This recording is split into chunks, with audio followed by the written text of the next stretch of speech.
Hi everyone!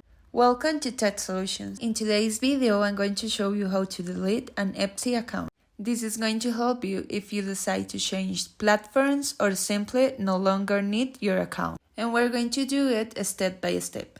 So first, we're going to go to Etsy.com. On this platform, you will be able to buy and sell unique and exclusive products. Now, on the upper right part, you're going to click on your account icon.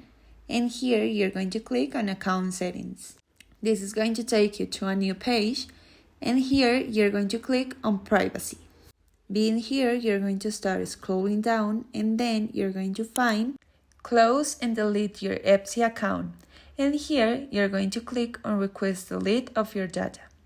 Keep in mind that once you delete your account, you can now have it back. Now it's going to ask you if you're sure of delete your account, and if you are, click on yes, I'm sure.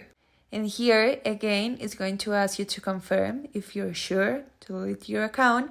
You have to click OK, and it's going to send you an email. This is the email that I got. Here it's going to let you know all the information that you're losing, deleting your account. And when you have read it all, if you're okay with it, you're going to click on confirm my account deletion request.